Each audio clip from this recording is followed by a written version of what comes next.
guys, today we're going to be talking about a form of closed guard which I like better than the traditional closed guard, and it's called Williams guard. Some people call it clamp guard as well. Alright, so normally when you have closed guard, the guy, you're going to have your feet crossed, okay? The guy probably going to posture up. You can try some maneuvers to bring his posture down, such as bringing out the elbows, pulling the elbows simultaneously while doing a knee pull, pulling your knees toward you, okay, and then try and, grabbing his head or try and keep him down. But it can be really difficult, whether it's gi or no gi. It can be really difficult to keep his posture down, because it's like you're at a compromised position. Really, you have like reduced mobility, and he can just put his arms here and slowly use his whole back against your arms. So usually you're not going to be able to keep him down unless you have like a superior angle. But a lot of times when you try to move out to an angle, he'll just follow you and put you back on your back. Then he'll get his arms in here, kind of posture out against your neck or arms, and it's hard. And then if this is like MMA, I mean, this is more dangerous, because now he can hit you, okay? Just grabbing the arms here is dangerous. Like just trying to go for a triangle, like that's pretty dangerous. So there's the other option of like rubber guard, which you see with Eddie Bravo. That, I mean, that's more safe, but the problem is you have to be extremely flexible. So in that case, you'd have to do this, and like I can't even do it if I want to. I can bring it up to here, that's about it. But you have to be able to bring it up more. What's a nice form of rubber guard for less flexible people, and which I think is actually more effective because it creates angle, something called the Williams guard, okay? So basically what the Williams guard is there's multiple ways of getting there, but you're going to end up kind of on your side, and your foot, your leg, your knee, you're going to bring up to you. You're going to underhook your leg, and then you're going to make a frame and clasp your arms like a gable grip, okay? And remember, you're going to be on your side. If you're on your back, this isn't effective. Okay? It's just like doing the rubber guard. You have no angle. The good thing about closed guard is that like you get angle. So that's how you get submissions. That's how you get back kicks. If you don't get angle, it's really hard to do much. All right? So you're here. This is how you end up in Williams guard. Okay? So remember,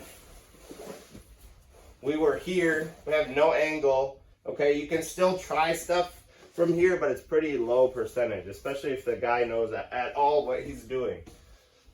Okay, so one way to get to Williams guard, he's here, okay? You might open your legs, try and go for a Kimura, or you might try and do like an arm drag, go for a back take. If he gives you the back, great. But usually someone who knows what they're doing, they're not going to do that. So he's probably going to pull his arm out. And now he's giving it to me. He's going to pull his arm out so that I can't take his back. And then he might push into me to put me back down. Okay? Then he's going to try and flatten me out. That's where I can kind of stall him out. Okay? So now he gave me this position that I need to get the Williams guard. So all I need to do from here is frame out against his head. Preferably, you want to put your elbow near the top of his head, because he's going to be weaker there. If you just put it on the neck, you're still fighting his whole trunk. Then I'm going to bring my knee up to me, okay? This doesn't require any flexibility. Almost everyone can do this, okay? I'm not saying go like this. No, I'm just bringing my knee towards my chest, okay? I'm going to take my arm, underhook my knee or thigh. And that also does not take flexibility, okay? So I have this frame, bringing this here. Now you can grab the shoulder if you want. I just like grabbing the hand. It's even stronger grip, okay? You might frame out with your elbow, which also does not, it takes minimal strength. Almost everyone can do this, okay? Now the foot, you can keep it on the hip. You can keep it above. Typically, you don't need to cross your legs anymore, though, that you have this. You still have like a closed circuit, pretty much. Okay, usually he can't posture out of this because you're now over his shoulder and his like proximal arm, like you're over the close part of his arm, so he has less strength than if you were over his core and middle of his back.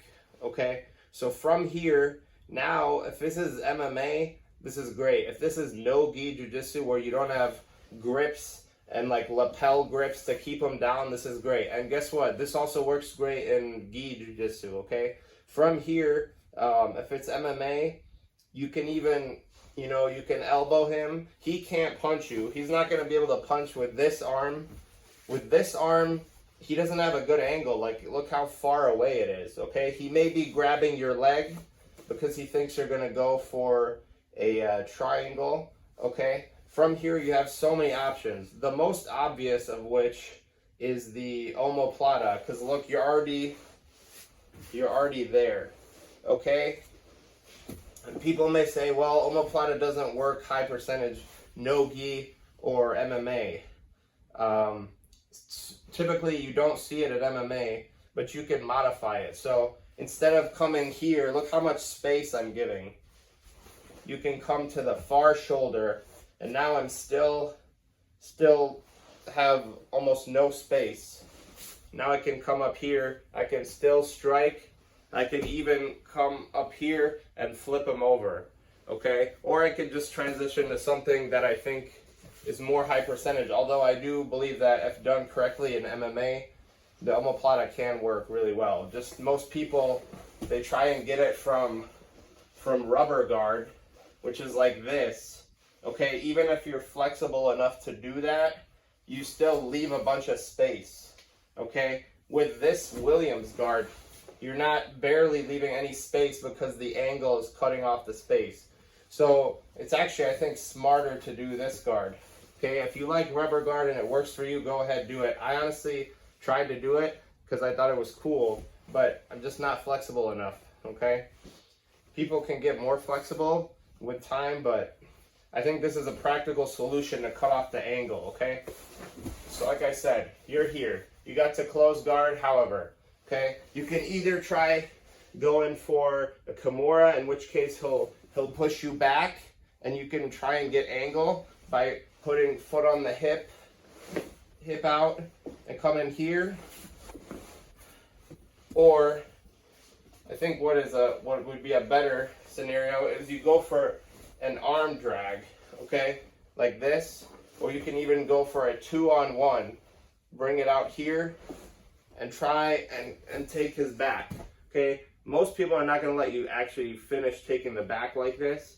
So what he's probably going to do, bring his elbow back and his arm back, and he's going to give you this because it's better than getting his back taken. He's probably going to push you back. If he doesn't push you back, you can go for like guillotines and stuff. So he's going to have to push you back, take advantage of that. Frame, knee to your chest, clasp the hands, okay? And now you're in business, all right? This foot can be on the hip. This one's not as important as this leg clamping him down, okay? We're going to go over this in future videos, but you have many options from here. You have the Omoplata, which I showed.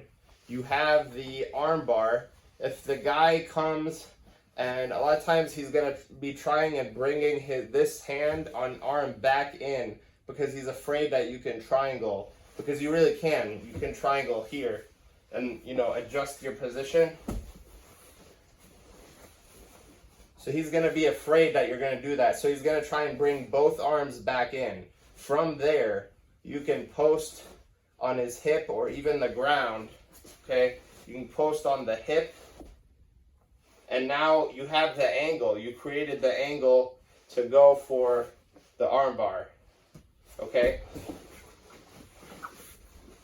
Alternatively, you can do a triangle, okay? There's different types of triangle, reverse triangle. But from here, even if his arm is here and he's trying to keep your leg from being able to pull out for a triangle, because we can just pull out for a triangle like this way and adjust our position. Sometimes he's going to be trying to do this. Keep your arm. If it's the gi, it's even harder. But if it's a lot of times, in no gi, he can still do this. From here, okay, you can just grab his wrist, all right, and just push your knee through and keep pushing his wrist. You can push, pull, and push back in. So you're kicking through and pulling his wrist, so opposing motions. Now your hand is still full extended, so you have good leverage to push his wrist in. Whether it gets caught on his neck or whatever is not that important. Bring your leg out. Bring your knee in. Now from here, this isn't a great angle for a triangle. So I'm going to put my foot on the hip, okay, adjust, or even the ground, adjust, and now I have a great angle for a triangle. I can try and underhook his leg, okay? We'll be talking about the options from Williams guard in future videos, but the point is, I think that's a more effective form of closed guard. When I was a white belt, I like to do closed guard more. And if you like doing closed guard and it's effective for you, great. But this way works for across MMA, nogi, gi jiu-jitsu, and even street. Although you shouldn't try and be on your back in the street. But regardless, this works because it minimizes you being able to be punched and still gives you plenty of great attack options that you would have in the regular no-gi closed guard anyway. All right. Thanks for watching, guys. Let me know in the comments below if you want to see me talk about anything else or show any videos about anything else. And stay tuned for more.